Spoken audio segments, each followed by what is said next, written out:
ಇನ್ನು ನೀವು ಚಿಕನ್ ತಿನ್ನೋರಾಗಿದ್ರೆ ಅಥವಾ ಚಿಕನ್ ಪ್ರಿಯರಾಗಿದ್ರೆ ನಿಮಗೊಂದು ಖಾರದ ಸುದ್ದಿಯನ್ನು ನಾವು ನಿಮ್ಗೆ ಕೊಡ್ತಾ ಇದ್ದೀವಿ.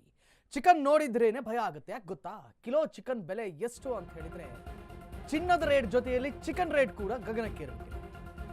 ಸಾಮಾನ್ಯರ ಕೈಗೆಟುಕ್ತಾ ಇಲ್ಲ ಚಿಕನ್, ಅಂಬರವನ್ನ ತಾಕ್ತಾ ಇದೆ ಚಿಕನ್ ಬೆಲೆ. ಕಳೆದ ತಿಂಗಳು ಕೆಜಿ ಚಿಕನ್ಗೆ 250 ರೂಪಾಯಿ ಇತ್ತು. ಇಂದು ಕೆಜಿ ಚಿಕನ್ಗೆ ಬರೋಬ್ಬರಿ 350 ರೂಪಾಯಿ ಆಗ್ಬಿಟ್ಟಿದೆ ಅಂತೆ. ಅಂಬರ ತಾಕ್ತಾ ಇದೆ ಚಿಕನ್ ಬೆಲೆ. ಕಳೆದ ತಿಂಗಳು 250 ರೂಪಾಯಿ ಇತ್ತಲ್ಲ, ಅದೇ ಹೆಚ್ಚಾಯ್ತು ಅಂತ ಎಲ್ಲ ಮಾತಾಡ್ತಾ ಇದ್ರು. ಆದ್ರೆ ಇಂದು ಕೆಜಿ ಚಿಕನ್ ಬೆಲೆ 320 ರೂಪಾಯಿಗೆ ತಲುಪಿಬಿಟ್ಟಿದೆ. ಕೋಳಿ ಮೊಟ್ಟೆ ಬೆಲೆ ಇಂದು 8 ರೂಪಾಯಿ.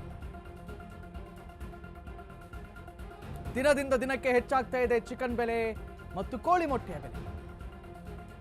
ಬರೀ ಚಿಕನ್ ಅಲ್ಲ, ತರಕಾರಿಗಳು ಕೂಡ ಕಾಸ್ಟ್ಲಿ ಗುರು. ನಾಯಿಗೂ ಒಂದು ಕಾಲ ಬರುತ್ತೆ ಅಂತಾರೆ. ಈಗ ಚಿಕನ್ ಮಾಂಸಕ್ಕೂ ಒಂದು ಕಾಲ ಬಂದುಬಿಟ್ಟಿದೆ.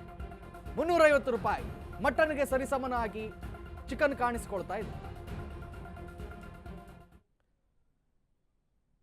ಸೊ ಕೋಳಿ ಮೊಟ್ಟೆಯ ಬೆಲೆ 8 ರೂಪಾಯಿ ಮತ್ತು ಚಿಕನ್ ಬೆಲೆ 320 ರೂಪಾಯಿ ದಾಟ್ತಾ ಇದೆ ಅಂತೆ. ಒಂದು ಕಾಲದಲ್ಲಿ ಇದೆಲ್ಲ ಮಟನ್ ಬೆಲೆ ಆಗಿತ್ತು, ಆದರೆ ಈಗ ಚಿಕನ್ಗೂ ಕೂಡ ಅಷ್ಟೇ ಬೆಲೆ ಬಂದಿದೆ. ಯಾಕಂತ ಹೇಳಿದ್ರೆ ಆಬ್ವಿಯಸ್ಲಿ ಡಿಮ್ಯಾಂಡ್ ಹೆಚ್ಚಾಗಿದೆ, ಸಪ್ಲೈ ಕಡಿಮೆ ಆಗಿದೆ.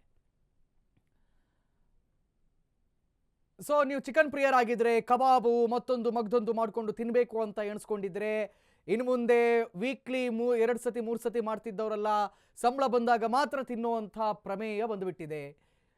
ಚಿಕನ್ ದಿನ ದಿನ ತಿನ್ನೋಕ್ಕಾಗಲ್ಲ ಅಂತ ಪ್ರಮೇಯ ಬಂದ್ಬಿಟ್ಟಿದೆ. ಏರುತ್ತಲೇ ಇದೆ ಚಿಕನ್ ರೇಟ್. ಕಿಲೋ ಚಿಕನ್ಗೆ ನೋಡಿ, ಕಳೆದ ತಿಂಗಳಷ್ಟೇ 250 ರೂಪಾಯಿ ಇತ್ತು. ಏಕಾಏಕಿ ಏರಿಕೆ ಆಗಿಬಿಟ್ಟಿದೆ, 320 ರೂಪಾಯಿ ಆಗಿಬಿಟ್ಟಿದೆ ಚಿಕನ್ ಬೆಲೆ. ಇನ್ನು ಕೋಳಿ ಮೊಟ್ಟೆ ಬೆಲೆ ಕೂಡ 8 ರೂಪಾಯಿ ಆಗಿದೆ ಅಂತೆ. ಸೊ ಒಂದು ರೀತಿ ಈ ಮೀನುಗಳ ರೇಟ್ ಹಾಗೆ, ಒಂದಿನ ಇಳಿಯುತ್ತೆ ಒಂದಿನ ಏರುತ್ತೆ. ಚಿನ್ನದ ರೇಟು ಹಾಗೆ, ಅದೇ ರೀತಿಯಲ್ಲಿ ಈಗ ಚಿಕನ್ನು ಹಾಗೆ ಆಗಿಬಿಟ್ಟಿದೆ. ಒಂದೊಂದು ದಿನ ಹೆಚ್ಚಾಗುತ್ತೆ, ಒಂದೊಂದು ದಿನ ಕಡಿಮೆ ಆಗುತ್ತೆ.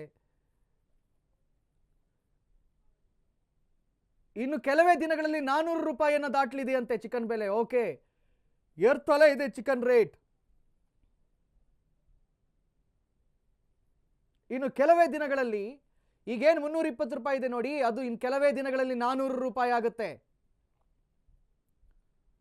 ಸಾಮಾನ್ಯರ ಕೈಗೆಟುಕ್ತಾ ಇಲ್ಲ ಚಿಕನ್. ಇನ್ನು ಮುಂದೆ ಚಿಕನ್ ಅಂತ ಎಣಿಸ್ಕೊಂಡು ಪನ್ನೀರೇ ತಿನ್ನಬೇಕಾಗುತ್ತೆ ಎಲ್ಲರೂ. ಪನ್ನೀರ್ ಕಬಾಬ್, ಪನ್ನೀರ್ ಮಶ್ರೂಮ್